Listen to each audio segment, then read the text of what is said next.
निफाड तालुक्यातील म्हाळसाकोरे शिवारात रविवारी रात्री अज्ञात चोरट्यांनी 4 वेगवेगळ्या घरांमध्ये घरफोडी करून लाखोंचा ऐवज चोरून नेलाय।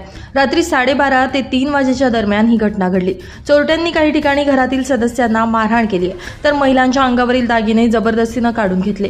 या घटनेमुळे परिसरात भीतीचं वातावरण निर्माण झालंय। पहिली घटना विठ्ठल शिवाजी वाळके यांच्या वस्तीवर 12:30 वाजेच्या सुमारास घडली। दरवाजा जोरदार धक्के बसल्याची माहिती फोनद्वारे मुलाकडून मिळाली।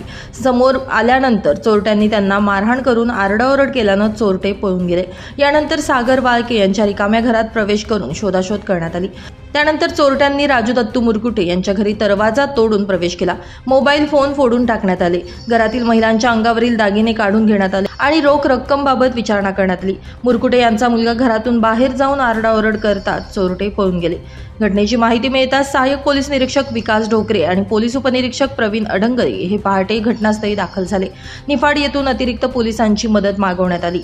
ठसे तज्ञ, श्वान पथक आणि फॉरेन्सिक पथक घटनास्थळी दाखल झाले असून रात्रभर पाचारण करून चोरट्यांचा माग घेतला गेला।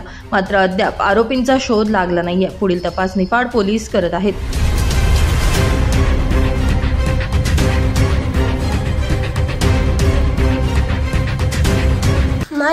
माझ्या घरात चोर होते, ते 6 चोर होते। एक बाहेर उभा होता। मी चोरांच्या तावडीतून बाहेर पळालो, माझ्या मोठ्या गाडीकडे पळालो। तिथं मी आवाज दिला, ए पप्पू काका, रघु बाबा। त्यांनी बाहेरचा चोर मला पकडायला आला, पकडून ठेवलं आणि मधले चोर होते त्यांचे हत्यार होते, हाताला ग्लव्ह घातलेले होते आणि डोक्याला कानटोपी होती। त्यांनी मला धरलेलं होतं, काळा चेहरा होता, गोल चेहरा होता। मी घरातून बाहेर आलो, तिकडे गेलो आमच्या गाडीकडे मोठ्या।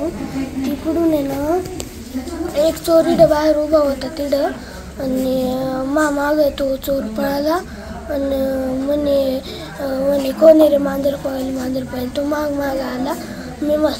मी म्हणलो, ए पप्पू काका, रघु बाबा। त्यांनी आवाज दिला आणि मला धरून इकडं आणलं। म्हणे गबस मग आणलं। मधले चोर म्हणले, ए पळा रे। मग पळाले ते, मला माझ्या आजीला इकडं आणलं।